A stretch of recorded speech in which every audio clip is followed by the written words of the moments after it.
Carola, let's go.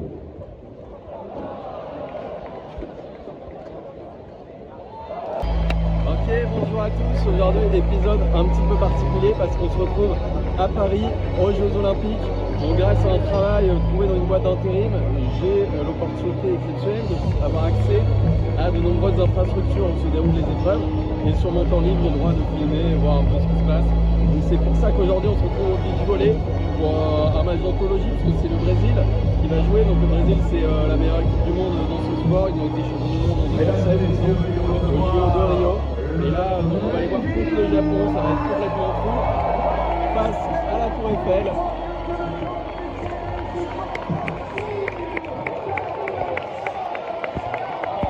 Donc là, on se retrouve avec les deux joueuses brésiliennes qui viennent d'arriver sur le terrain face aux japonaises. Donc dans ce magnifique stade éphémère, avec les caméras juste là, les drapeaux tout autour du stade, puisque c'est les Jeux Olympiques. Et le match qui va commencer, donc on joue en 21 points, 2 sets gagnants, c'est complètement fou. Voilà, 5 partout dans ce match, donc c'est vraiment une confrontation pressée, c'est très intéressant à regarder. Un magnifique quel point, on dit même qu'au Brésil, le beach volley est le sport national, donc on avait que le foot est une religion. Voilà, fin de cette session pour nous. Allez voir d'autres épreuves pour montrer un petit peu comment sont les infrastructures.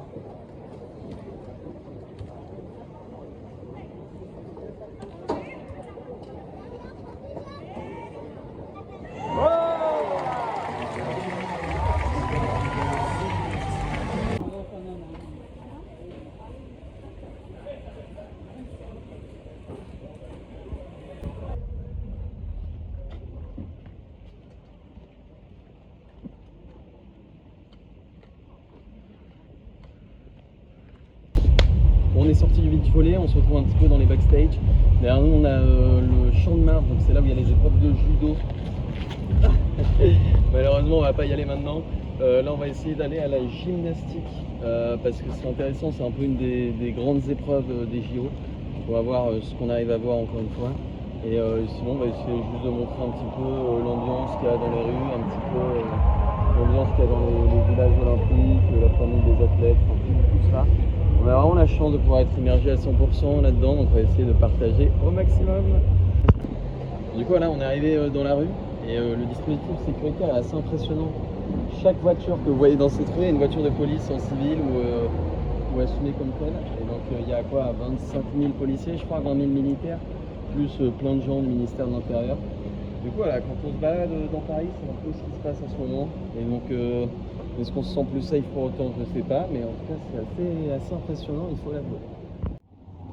Donc pour tous ceux qui se demandent, le Brésil est effectivement en train de s'imposer face au Japon. Donc là, il y a un 7-0 déjà. Donc voilà, ça promet peut-être sur une championne olympique encore une fois. Et là, il se trouve qu'on est devant les Invalides parce que notre siège donc de notre boîte est juste derrière. Et du coup, voilà, on va pouvoir passer ici pas mal. Donc c'est plutôt cool. Par contre, quand on se déplace du coup en van et en convoi un peu pour aller d'épreuve en épreuve, c'est le bordel un peu parce que c'est Paris, vous connaissez. Mais du coup, voilà, c'est assez intéressant parce qu'on est vraiment dans le centre de Paris. Et donc, on va surtout aller voir les épreuves qui sont autour. On n'ira pas, par exemple, voir l'équitation, voir le golf ou le surf, même si on aurait adoré. Voilà, nouvelle épreuve, nouveau jour. On approche de Bercy Arena, donc cette célèbre salle de concert renommée depuis Accor Hotel Arena. Bon voilà, on vient d'arriver à Bercy, donc nouvelle infrastructure pour nouvelles épreuves gymnastiques. Donc il y a une brésilienne qui est assez connue, qui est assez forte, Rebecca quelque chose, il va y avoir un vrai duel contre une américaine, Simone Biles, un truc comme ça, qui est elle aussi très connue. Donc voilà, je ne sais pas si on va avoir la chance de les voir aujourd'hui. Par contre, ce qui est sûr, c'est qu'un de nos deux clients, c'est un influenceur brésilien extrêmement connu, il a 1,5 million d'abonnés. Et en fait, ça fait un écho assez fou avec la vidéo qu'on avait fait sur le Costa Rica il y a maintenant 3 ans, où on avait rencontré également un influenceur brésilien à 1,5 million d'abonnés sur Insta. Voilà, c'est assez drôle comment le Brésil est complètement mis au centre de cette journée de manière un peu par hasard. Et donc moi j'avais sorti le maillot que vous avez vu tout à l'heure, mais vraiment par hasard ce matin je l'ai pris, je me suis dit pourquoi pas. Et là du coup ça devient le centre névralgique de ma journée, ce qui est assez drôle. Donc voilà, on va voir un petit peu ce que ça dit. Donc Bercy c'est vraiment une belle infrastructure, je sais pas trop comment c'est aménagé dedans, je suis un peu sceptique. Là on vient d'entrer à l'intérieur de l'aréna, c'est magnifique. Là on a le seau à gauche, au fond on a les poutres, là on a les tapis, les barres. C'est complètement magnifique. Bon malheureusement on ne pourra pas rester parce que c'est trop VIP pour nous, mais c'était juste pour montrer un peu l'infrastructure de zinzin qu'ils ont réussi à faire. Ok, on est dans le métro, parce qu'en fait il y a eu une grosse galère, on n'avait plus trop rentré dans le Bercy Arena pour voir la gymnastique, donc ce n'est que partie remise. À mon avis on y retournera facilement dans ces 2 semaines d'Olympiade, mais là du coup on se dirige tranquillement en métro vers Roland-Garros pour apercevoir Nadal. C'est vraiment une grande première, on va voir ce matin à Bercy, donc il y avait les gymnastes américaines. Et donc il y avait toutes sortes de stars qui étaient là pour les observer. Donc il y avait Ariana Grande, Snoop Dogg, Tom Cruise, Lady Gaga, enfin il y avait tout le monde. Et du coup maintenant l'objectif ça va être d'essayer d'aller voir des athlètes américains, pas vraiment pour leur performance, mais plus pour voir les stars qui ressortent. Donc voilà, on essaye de faire le tour complet de ce qu'on peut voir ici. Donc on ira peut-être soit à la natation ce soir, soit à voir le basket à un moment donné. Donc voilà, on vous tient au jus et j'espère que dans la suite de cette vidéo, il y aura de quoi voir. Ok, entrée à Roland-Garros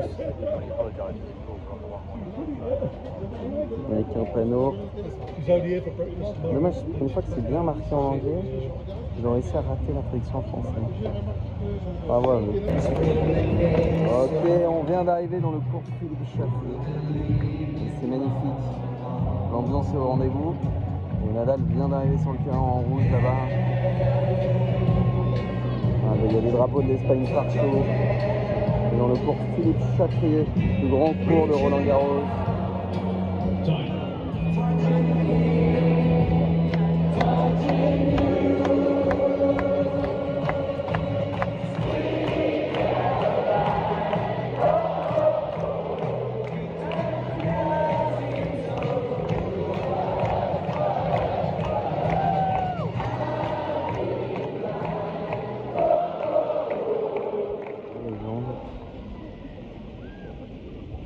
Il est là dans son élément, il a le service.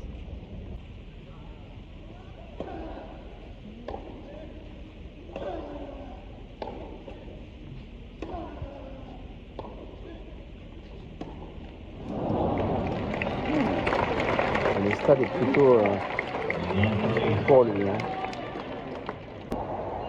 Et je profite d'avoir réussi à rentrer dans une zone un petit peu exclusive pour vous montrer les terrains d'entraînement annexes. Là on a l'équipe d'Australie qui s'entraîne. Et là, un petit box juste à côté de la salle des commentateurs. Donc on est à l'étage de la presse. Ça me permet d'avoir une vue d'ensemble sur le stade avec de magnifiques baies vitrées. Et juste à côté, la loge du commentateur. Donc là, j'ignore de quelle nationalité il est. Bien sûr, son accréditation qui est bien mieux que la mienne. Et qui s'appelle Paolo. Donc voilà. Et si on se penche un peu, on observe là à gauche le Hongrois et au fond Nadal. Comme on peut voir au tableau d'affichage, Nadal est plutôt dans le dur là, à ce moment-là du match. On ignore l'issue, mais ce sera un peu dur de le voir sortir de peut-être sa dernière fois sur ce site de Roland-Garros à ce moment-là du match.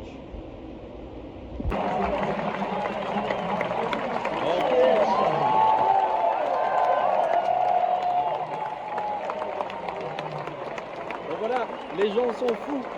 Raphaël a enfin gagné 6-1, 4-6, 6-4. Donc il vient de passer le premier tour homme. Donc il reste 2 tours avant les quarts de finale. Mais c'était un match compliqué, c'est qu'il y avait de l'intensité. Ça fait 2h30 qu'on est là.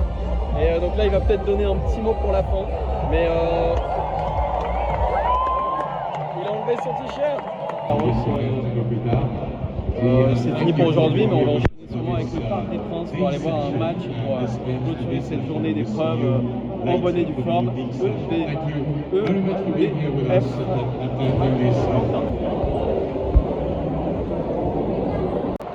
sans transition aucune, temps mort demandé par l'entraîneur pour faire le changement demandé par le capitaine Rabic. Mais voilà ici au Parc des Princes pour ce magnifique Brésil-Japon. J'ai oublié de vous préciser, mais là on vient d'arriver, c'est la 80e, il y a un 0 pour le Brésil. Et tout le monde a le maillot, donc que ce soit le Japon ou le Brésil absolument partout. C'est-à-dire que je me fonds dans le décor. Et là on est sur un corner, bien capté, bravo. Ça joue vraiment bien, le Brésil c'est vraiment choquant. La capitaine brésilienne qui vient de sortir. Le stade est en folie. 85e minute, le match est tendu. On peut voir au bout de mon doigt l'arbitre qui est en train de checker la barre pour un penalty pour le Japon. Peut-être l'égalisation. Les Brésiliens n'en peuvent plus. Ils crient dans tous les sens. Le stress est immense. On a fait quelques infos. Le Brésil a été 9 fois champion de la Copa América. Et Marta, la numéro 10, a un petit peu démocratisé ce sport à l'échelle nationale et même internationale.